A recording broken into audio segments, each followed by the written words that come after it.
पीले दांत वाली बहू। रंजना कभी ब्रश नहीं करती थी। उसे कितनी बार उसके माँ बाप ने डांटा, लेकिन उसका कोई असर उस पर होता ही नहीं था, जिस कारण से उसके दांत पीले पीले हो जाते हैं। शादी के बाद। अरे बहू, वैसे तो तुझ में कोई कमी नहीं है, पर तेरे दांत इतने पीले कैसे हैं बेटा? कैसे मतलब? कोई सर्जरी थोड़ी ना कराई है। वो तो क्या नाम, मैं ब्रश नहीं करती थी तो पीले हो गए। अब क्या करूं? आप कहें तो लाल करवा लूं या फिर काले? यार ये क्या है, क्यों माँ से लड़ रही हो? लड़ रही हूँ? अरे मैं लड़ रही हूँ या ये बोल रही है कि दांत पीले हैं, पीले। अरे तपस्या थोड़ी ना की है इन्हें पीले करने के लिए। बकायदा ब्रश नहीं किया है 20 साल तक, तब जाकर।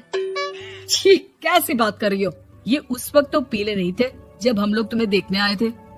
अरे तब साफ करवा लिया होगा डेंटिस्ट के पास जाकर। अब देखो कैसे पीले पीले लग रहे हैं। रंजना सास की तरफ गुस्से से देखती है। फिर शुरू हो गई पीले पीले पीले।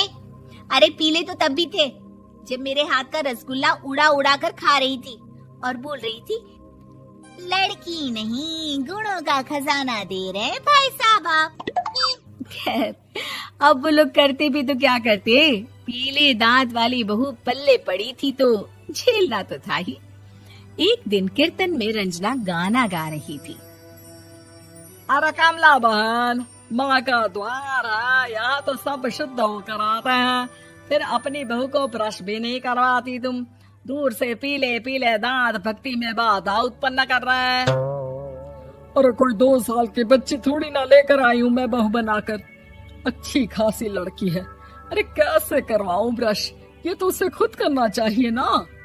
अब माँ बाप तो इसके जैसे तैसे निपटा दिए, ये नहीं सोचा कि सास कैसे संभालेगी। सास बहू को लेकर घर आ जाती है, लेकिन सोच लेती है कि अब इसे लेकर कहीं नहीं जाएगी। अगले रोज बहू कहती है, अरे क्या हो गया, मंदिर नहीं जाना क्या? कीर्तन का वक्त हो रहा है। मेरी मधुर वाणी से कान्हा जी जागते हैं और सोते हैं। आप तो जानती है ना उनकी भक्ति में कितना मन लगता है मेरा। वो क्या है ना, तबीयत ठीक नहीं लग रही है मेरी, आराम करूंगी मैं। तबीयत ठीक नहीं लग रही? अभी तो मिथुन के गाने पर नाच रही थी आप, और अब बोल रही है कि तबीयत ठीक नहीं लग रही। अरे भक्ति में मन लगा लो सासू माँ, ऊपर जाना है, क्या मुंह दिखाओगी आप? हाँ? सास को बहू की बात पर गुस्सा आ जाता है। मैं क्या मुंह दिखाऊंगी, इसकी चिंता तो ना कर, समझी?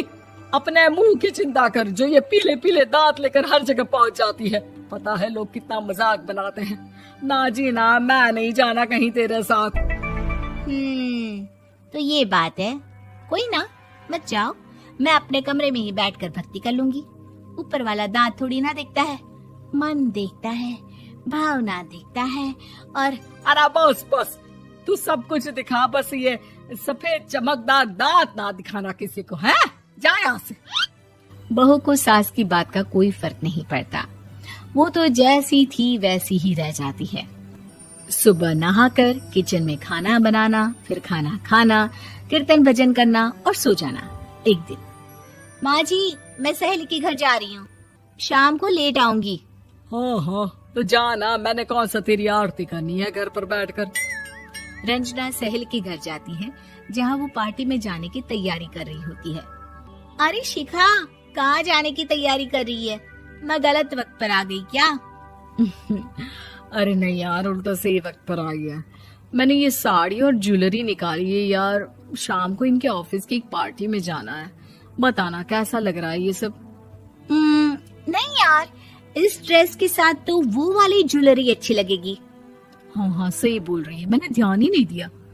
वैसे तो हमेशा से मस्त फैशन सेंस रखती है। तो बड़ा जाती होगी ना पति के साथ पार्टी में। रंजना कुछ नहीं बोलती, बस सोचती है कि यार काश ये बात सही हो जाती, पर मैं क्यों नहीं जाती पार्टी में? क्या इन लोगों की कोई पार्टी होती नहीं होगी? रंजना घर आती है और रात में पति से सवाल करती है, एक बात बताइए, आप मुझे किसी पार्टी में क्यों नहीं ले जाते? क्या आपकी यहाँ ऑफिस में पार्टी नहीं होती? पति बेचारा क्या कहता कि दांत पीले हैं तुम्हारे इसलिए। अरे कोई पार्टी होती नहीं हम लोगों के ऑफिस में, तो कहाँ से लेकर जाऊं? और मार्केट, मॉल, कहीं वीकेंड घूमना, कहीं तो। अरे यार सारे हफ्ते में एक छुट्टी मिलती है, तो सोचता हूँ कि आराम ही कर लूं। क्यों? रंजना मन मार के रह जाती है। पहले कभी सास के साथ मंदिर जाया करती थी, लेकिन वो भी सास ने ले जाना बंद कर दिया। घर बैठी बैठी रंजना बोर हो जाती है। तभी उसे आइडिया आता है और वो मायके जाने का सोचती है। सासू माँ, 2 दिनों के लिए मम्मी के घर जा रही हूँ।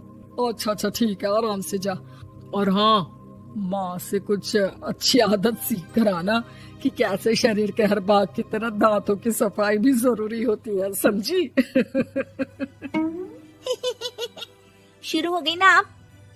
वो लोग आपकी तरह नहीं है कि छोटी छोटी बात का बतंगड़ बना दे। उन लोगों के लिए मैं मायने रखती हूँ, ना कि मेरे पीले पीले दांत। रंजना माँ को बिना बताए उन लोगों को सरप्राइज देती है, लेकिन जैसे ही वो दरवाजे पर पहुंचती है, अंदर देखती है कि घर वाले कहीं जा रहे होते हैं। अब माँ, काश रंजना दीदी के दांतों वाली प्रॉब्लम नहीं होती, तो वो भी हम लोगों के साथ चलती ना बुआ जी की बेटी की शादी में। हाँ बेटा, लेकिन अब उसे कौन समझाए कि उसको उसके पीले दांत नहीं दिखते, लेकिन उसके आसपास के लोगों को कितना एम्बैरेसिंग फील कराते हैं। मुझे तो कितनी बार उसके स्कूल की टीचर ने शिकायत की कि उसके साथ कोई लड़की बैठना भी नहीं चाहती, और ना ही कॉलेज में कोई उससे बात करना चाहता था। लेकिन पता नहीं क्यों उसे ये बात समझ में ही नहीं आती।